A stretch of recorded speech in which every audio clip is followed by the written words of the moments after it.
everyone, and welcome back to another episode of Zalora Talks with me, your host, Amy Yasmine. That's me. I hope all of our listeners are doing super today. Now, as we all know, here at Zalora Talks, we're always trying to find new and interesting topics to keep you guys well entertained wherever it is you're tuning in from. But today, I want to touch on something that's a little more important and closer to my heart, and that's body positivity. I mean, we've all been there, trying to lose weight, trying to get fit, dealing with insecurities, and always trying to rise to the pressure of what I would consider as unrealistic beauty norms. Like today in the morning, I was brushing my teeth, and just by the sheer movement of my arm, I was taken aback to how jiggly my bingo wings were.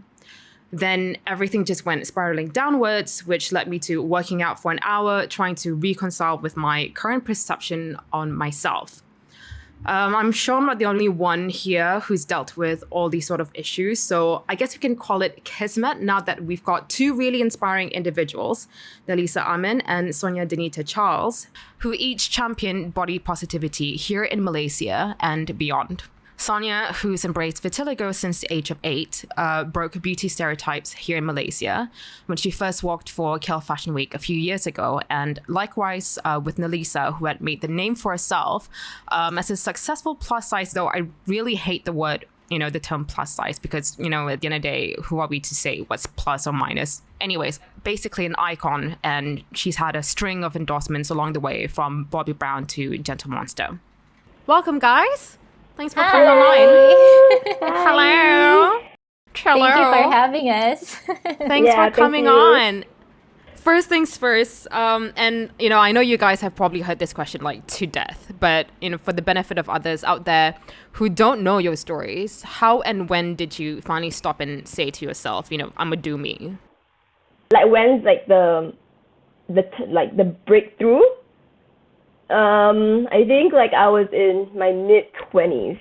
At that point, I wanted to be like happy. I was very depressed, and I was in that stage where I was like I cannot live like this. Like I need to. There's more to life than feeling just down and numb in a way, and be feeling insecure of my body. Like I don't want to be 40 and still be insecure of my body. So yeah, from that I was quite radical on my self-love journey. I was very like fake it till I make it in a way. I had to do that because I'm the type that if I don't switch my mindset, I won't do anything. So I kind of have to push myself saying that yes, okay, body positivity, woo, love my body and all that. But but it slowly kind of like carry it, and now I'm more of body acceptance. Like there are days where I'm not happy with my body and it's okay, and there are days where I'm like I love my body and also that's okay. So there's ups and downs and all that. I can't be positive all the time. It's exhausting. Just trying to be realistic about it, right? Yeah. What about you, Sonya?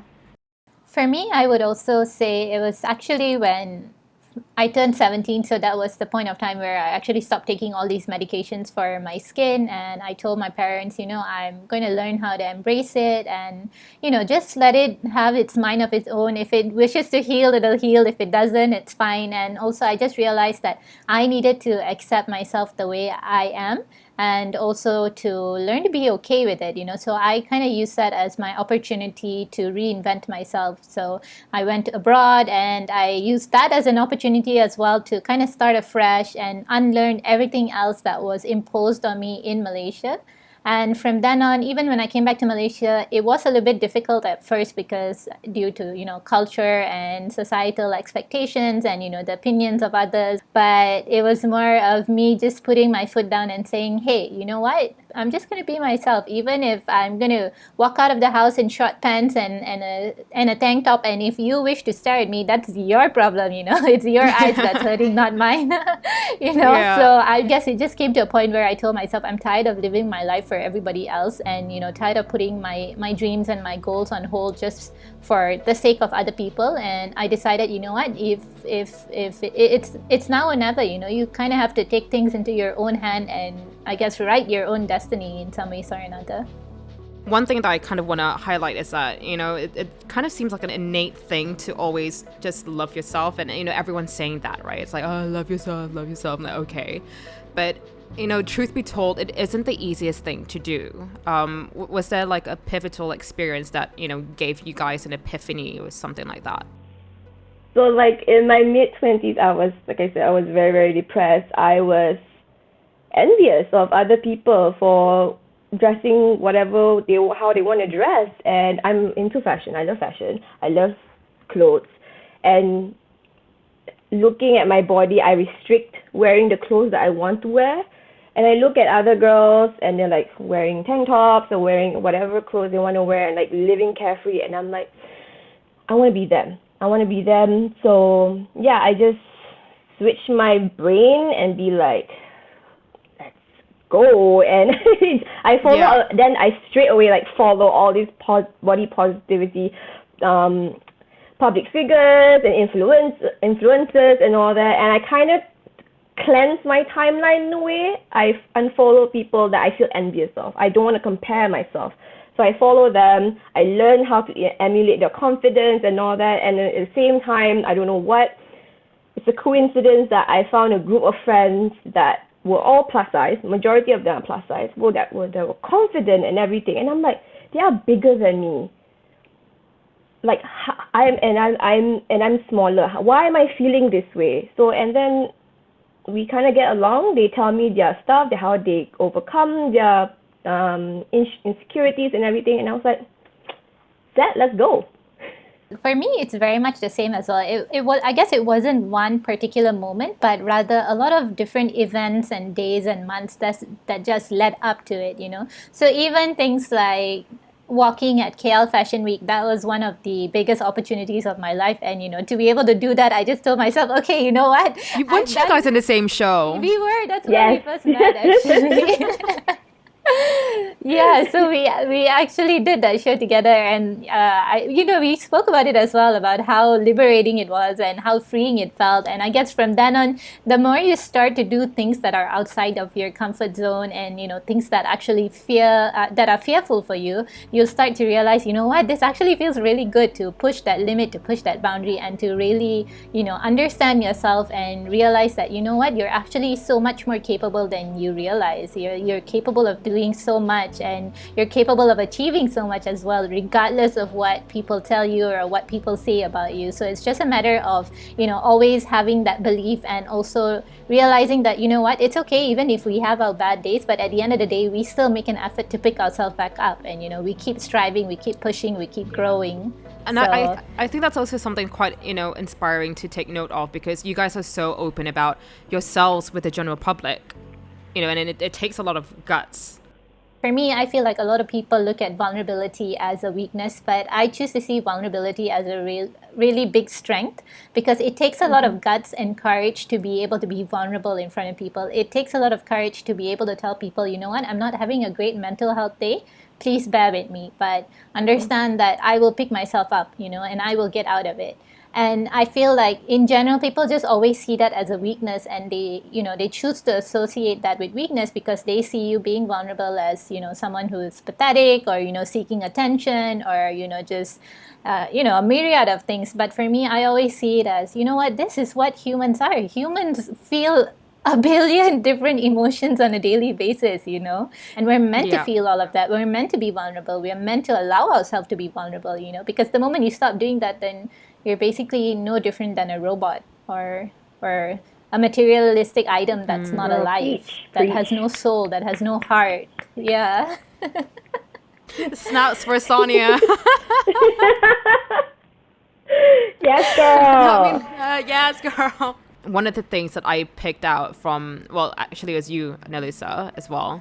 The fact that you were so open with the eating disorder. I think, remember one of the posts, you mentioned how you starved yourself, and going through all that turmoil within, that actually, it's a lot of, it's heavy stuff. It's heavy stuff. Yeah.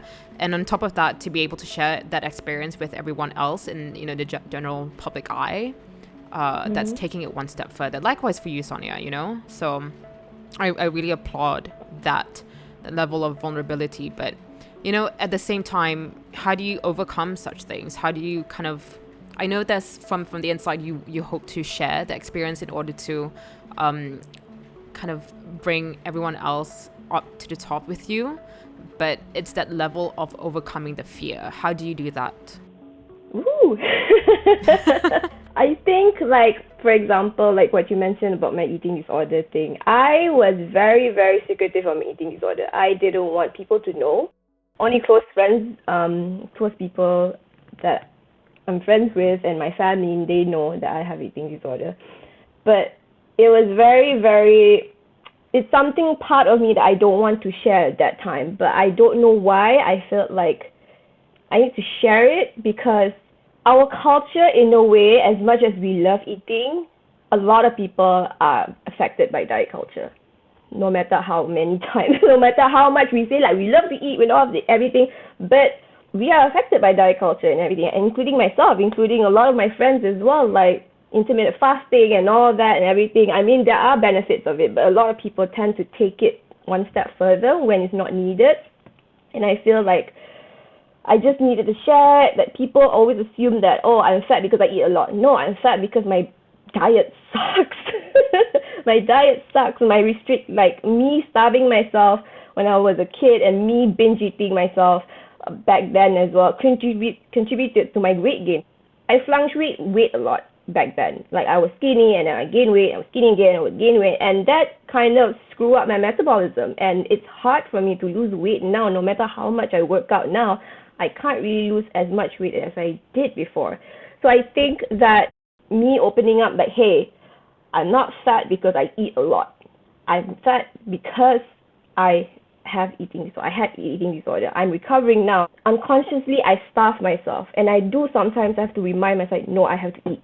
I'm hungry. My body is like crying for food right now. I need to eat. So I'm still recovering from that as well. And so I guess I just wanted to share. If people find me attention seeking, whatever, then it's up to them. That's not my target audience. Because I know a lot of kids, a lot of women my age, older, are suffering from disordered eating or eating disorder of some sort. Yeah. So that's all I care. Yeah. I don't care about others. And I think just to piggyback off what she said, it also feels like one of those things whereby, in either way, there's no winning. Because, okay, for instance, people automatically assume that even people who have my physique are constantly dieting or, just starving ourselves and not eating, just to be able to maintain our certain figure. But for me personally, I don't do that. I eat anything and everything. I'm just blessed in such a way whereby I have a high metabolism because of being active in sports in high school and whatnot. But everybody's body is made differently. So even for Nalisa, I feel like the fact that she speaks up about it, no matter what, people will just always have something to say. They will just always have something to pick on, So whatever size you are, they will just always have a presumption about you, Speaking up about these things are so important because, like she said, it's actually creating awareness, because there are a lot of people who are suffering in silence and they're not able to find an ally. So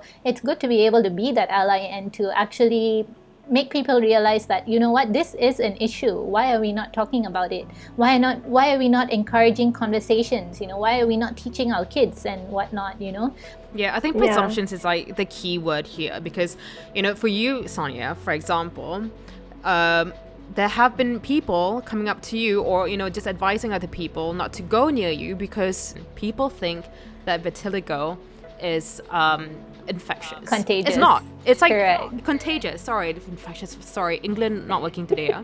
It's okay. Wait, that meme that's just about person going like, I'm that person, and I'm sure you probably feel the same way. Like every single time someone comes up to you or says that to you, right? Yeah. But misconceptions are like the prime thing that probably keeps us hidden, like trying not to come out and Correct. deal with such things. And this probably, correct me if I'm wrong, but this is probably stemmed from maybe it's our culture, the Asian culture. Yeah, definitely. And for me, even like one thing I still struggle to fathom until today is, when people come up to me offering me, all these advices on treatments that I can take for my skin and whatnot, without actually knowing if I've tried it or not. And when I respond to them and tell them like, oh, thank you so much for being really considerate and wanting to help, but I'm actually okay being this way and I don't want to do anything about it. They'll be so taken aback by it, and they're just like, what? What do you mean you're okay with it? What do you mean you don't want to do anything about it? What? Like, how do you go out looking like this and not feel insecure or not feel, like you need to do something about it? And I'm just like, dude, you don't need to look like everybody else. Just leave me alone. Yeah, but it's really kind of like, I don't know whether it's a culture thing or like an awareness thing, because growing up within, and I don't want to be that person who says it, right? But I'm sure we've all been in a position where, your family members or, they're just like, why are you so fat? Why are you? I'm sorry. But I get this from my family all the time. Like, being ourselves is just never enough. I think it's a very, very Asian thing. Like Sonya as well, I encountered the people being shocked that I'm happy of being how I am. Like, for example, I'm gonna tell you guys, like a few years ago when I was still not loving myself, I signed up for a slimming package. Oh, sis, we've all been there, I'm sure too. I did. I went to Groupon and I was like, oh, package. Groupon, babe. It's like ages ago, and it's like Groupon. Yes, I went to Groupon and I saw it. I saw the package. It was a cheap package, and I saw the testimonials, and I was like, "Oh, cool!" So I went there. I went 2 sessions, and then after 2 sessions, I didn't go. And then recently, they keep on calling me. They were like, "Hi, this is the slimming management," and I said that no, I don't want to go anymore. I was like, "No, you still have 3 sessions there." I was like, "No, I'm happy how I am now." No, but ma'am, really? I mean, like, are you slim already? And I'm like, mind your own business. I'm like, what? What kind of question? I said, no, like, just take my money, it's fine. I halalkan, it's okay. And they're like, oh, really? Are you okay? When I was like younger, I think when I was 18, 19, not even 21 at this point, yeah. My mom took me to a slimming clinic, and I was like 18, 19. And I'm like, just like, I thought it was a spa. So I was like, oh my God, sounds like a fun day. Me thinking, wow, slimming center, Marie France, wow, so nice. Because, the woman's got to like shell out big bucks for this, right? And I'm like, oh, okay, amazing. I get there, and then the lady is like, how old are you? And I'm like, oh, I'm 18. And then she's like, oh, she puts her hand around my waist like that, bit fatter. And I'm like, we've all been there. I thought it was a spa as well. I was like, ooh, mother-daughter spa day. And they're like, a bit big for your size, for your height and size, for your age and all that. And I'm like, what the heck? What kind of spa is this? Yeah. But again, it's like, that whole culture where it's just never enough. You're never enough to be, perfect, or like, being a size 6, a size 12, a 14, whatever it is, if you're fair, if you're dark skinned, if you're pink skinned, I don't know, whatever, orange, blue, purple, never enough. It's just never enough. But at the same time, I feel like with you guys coming, up into pushing all of these, do you think that things are slightly changing when it comes to diversity and inclusivity? Like, really, because you see things in the media, you see all these magazine covers, you see Winnie Harlow, you see all these different models of different sizes, but at the back of your head there's always this little voice that says, it's just a marketing ploy. But I guess it's a good thing. I don't know, what are your thoughts? So for me, I personally believe that, there's really 2 different spectrums to it. So on one spectrum, you obviously do have people who genuinely believe in it and believe in this cause of understanding that, inclusivity, diversity, and all that is really important. But on the other end, as you mentioned earlier, some of it is being used as a marketing ploy. So you do see brands who capitalize off people who are different because that is the trend. But obviously, that is the wrong approach of doing so, because change is only possible if you are willing to change and if you are willing to be open to a new perspective. But if you're not, no matter how many times you try, there's no getting through. It's basically like the term preaching to the choir, because they're just not going to listen to you. But I think there's definitely a long way to go, and there's definitely a lot of learning to understand who is actually doing it genuinely and who is doing it because it's a trend. It's not a trend. This is not a trend. What we are doing, everything we strive for, everything we work so hard for, it is not a trend. It is actual change that we want to see in our culture, in our environment. Yeah, I agree completely with Sonya. And when I worked for Cal Fashion Week, I don't know if you noticed, Sonya, after that walk, suddenly brands were like, diversity campaign, diversity this, diversity that. And I was like, oh my god, we're seeing change. Yay! And then 1 year after, it's back to square one. And I'm like, so this is all just a trend for y'all? I mean, we walked so, so it can be consistent. Like, we raise awareness because we want consistency. We want brands and everybody to be inclusive. We're not tokens. I hate being token. I know a brand used me for being token because they will say, oh yeah, we hire you because we want diversity and everything. I'm like, cool. And the next campaigns, like, where's the diversity? I still see the same models that you used before me. And I'm like, okay. When I first started out, I worked with a lot of brands, and now I really choose my brands, and I really pick which brands are genuine on really celebrating diversity and all that. And Malaysia has a long way to go. We really have a long way to go, especially when slimming pills, whitening pills are so popular here and so cheap. Tell me about it. Imagine how, I think Nalisa knows this, but, I've had people come up to me and just be like, there's actually bleaching pills that you can take so that it actually bleaches your... So for me, it would actually bleach all my tan skin and become like my whiter skin. And I was just like, why would I want to do that, And people will just come up to me and be like, oh, why can't you just choose one color, Why do you want to be two colors? I'm like, where does this even come from? Like, where do you guys get all this information from? I want to be pink. So I'm like, I'll be a bit wary. I'm like, yeah. But yeah. What if it's a brand who they just want to turn it over a new leaf, right? It's, like how you unlearn things. Yeah. So when a brand wants to, or a company wants to turn over a new leaf, how do you instill that sense of trust and faith in your quest and your, When it comes to publication, I will always say yes because it's a platform for the masses. And I want people to hear my voice, to hear whatever I want to say to the masses. If it's brands, maybe I'm like, But when it comes to publications and everything, I'm down for it. But yeah, because if they're not doing the diverse thing after me, at least I kind of get my message across. I kind of get my whatever opinions, my thoughts across. So yeah. Yeah, I definitely agree with her. And I think for me, especially what I usually do is I gauge it based on my conversations with them.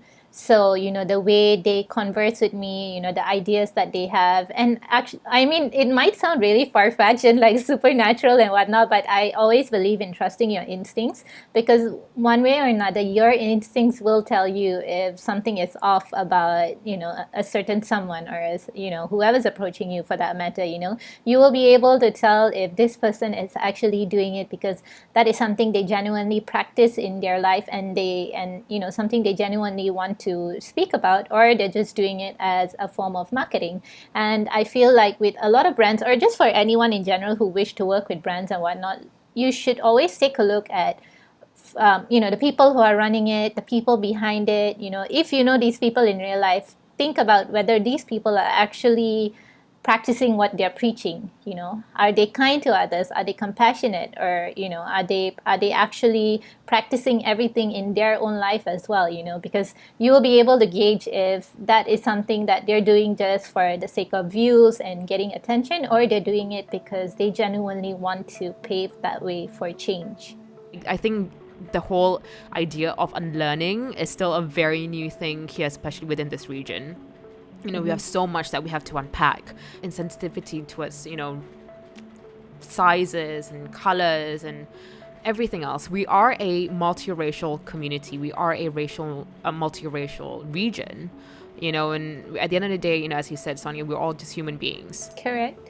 So, you know, for society, for all of us to just come together and realize that, you know, despite the fact that we've had so many different issues throughout the entire, how many years, but I think unpacking, the whole idea of unpacking has to happen now. You know, if not, then all these brands, whatever else that follows suit, you know, it's just never gonna progress. But also at the same time, it takes people like you guys to really push things forward. Because if you don't have this conversation about unpacking, unlearning, you know, just really pushing these things forward, none of this is happening. We won't be having this conversation. We're humans. This is a human issue. It's not just strictly fashion. It's human issue. It's mental health. It's everything rolled up in one and all that. And I think that it's very hard for people to accept bigger bodies here because bigger bodies are quite new here. Like being fat and being obese and everything is very new here. And I think in Asian culture it's like, oh, you fat, cannot be fat and everything. It's not normal and everything. But I think it's normal because of economy, because of everything, because of our food, because of stress, because of lifestyle. The whole cycle, Correct. lifestyle and everything. And of course, people will eventually gain weight, especially in this lockdown. And people are like talking about, oh my God, lockdown weight. And I'm like, I keep on saying, like my friends are like, oh, I gained so much weight during lockdown. I'm like, girl, it's okay. This is the phase. It's fine. You lose weight eventually, but it's okay to accept it right now. It's fine. Don't punish your body. You've been through enough in this lockdown. Why do you have to punish yourself because you gain a little bit, like a few pounds? Like, stop. So I feel like the conversation still needs to go, like, as much as I'm tired of talking the same thing over again and again, I'm like, I need to talk about it. Like, yeah. And don't you stop. Yeah, exactly. Don't you stop. We need people like you. I guess for me, I never really, I don't do a whole lot of questionnaire things on Instagram, so I don't get a whole lot of questions. But I do get like DMs from people sometimes that are just really uncalled for, and I'll just screenshot it and send it to my friend. And I'm like, if I see this fella in front of me, I'm going to remind him where exactly he came from, okay? What did they say?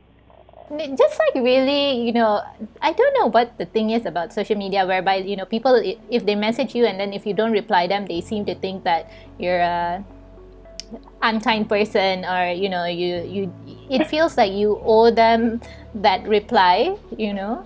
And there was one post whereby my friend had drawn on my back with henna and paint. So obviously you can see little fine hairs on my back, and he just sent me a DM and he was like, maybe you need to wax your back first. Okay, don't let me even get started on like hair. I had a huge debate on like body hair, yeah, with some of my girlfriends. Huge debate about armpit hair. Okay, you know, we had like this conversation about why is it that women have to shave armpit hair, right? Like, why do we need to shave it? And then in my head, I'm like, well, surely it sounds like a bit of a marketing thing. See, everything goes back to marketing. Correct. Why does it have to be about marketing? Because if it's all about hygiene, then men should be doing the same thing, isn't it? Exactly. And I was on Impact. I don't know if you guys follow Impact. This is like another social media account on Instagram. And again, this same debate went on, and I was going through the comments. You know, like, I'm one of those people who just enjoy going through people's comments. Guilty. Yeah. I'm just there, like, waiting for I'm like, some what's drama. the juice? What's the gossip? Juice. I'm just there for the comments, yeah? So I went on and on and on, and there's this one guy who, he just like, oh, I don't understand why women don't shave their armpits. You know, it's so unhygienic. and then boom, 25 comments, all from different women. You know, if we had to shave our armpits, why don't you guys have to shave your armpits if it's all about hygiene? No. And then I'm like, yeah, I'm here for it. Exactly. Like, I haven't shaved my legs in a while. I'm sorry. I don't go out because it's freaking, I mean, it's lockdown. Yeah. No, do you? It's fine. But I'm like, it is been a true. while. It is true. People are just if trolls, they're- honestly. Yeah, I mean, like, if they're concerned about hygiene, why don't men do it as well? That's about exactly, it. isn't it? Now, okay, I'm just going to segue a little bit because I think we've been going on and on so much until we start talking about armpit hair. I love it. So I'm just going to segue a little bit and play a little game, okay? It's a quick fire would you rather set of questions. You guys down? You guys don't have a choice. I'm sorry, you guys don't have a choice with me. Question number 1. Would you not wear makeup for the rest of your life or cover up for the rest of your life? No, not wear makeup. I'm fine. Not wear makeup. I ain't Okay. covering nothing. Nope. Nope. This cute face and this body. Out. No, Look at us, world. I did not fight from depression for me to cover up everything. Yeah. Snaps. All right, number 2. Give up being who you are and be poor, or pretend you're someone else and be rich. Girl, I'm already poor. I'm not rich now. I'm not a millionaire right now, so what is this? Same. We're all living La Vida Broca. So, I mean, maybe I'll try to be somebody else, just for like a little spice in my life. Who knows? Okay, number 3. Self-love or self-made? Self-love. Self-love. Sweet. Okay, number 4. Like or subscribe to Zalora Talks? Both. Question, guys. Both. Support this podcast. Come on. Like, subscribe, share. Keep Amy in the job. Repost, regram. But these are really such important, like, you know, topics, guys. Correct. Like, and thank you both for, you know, doing the things that you do and really just championing us, for all of us, you know, into this big blue dot. Well, to be fair, it really is just a small dot in on the planet, but for everyone else, really. Well, we try. Yeah, baby steps Yeah. here and there. Yeah. And honestly, to all the brands out there, you know, these are the women that you want to be pushing our communities. These are the people that you want girls and, you know, boys, whoever else in between to look up to. And because it really does matter. These are the conversations that really do matter. So thank you so much, Nalisa and Sonya, for joining us today at Zalora Talks. Thank you. Really had so much fun. Thank you. It's such a great pleasure, guys, and really appreciate the level of honesty and open hearts from you both. To everyone listening in at home, I really do hope that this conversation brings you light. And if you ever need more of that, you know where to go. Check out Nalisa and Sonya on Instagram. So until then, stay safe, stay healthy, and we'll chat very soon on the next episode of Zalora Talks. Bye-bye.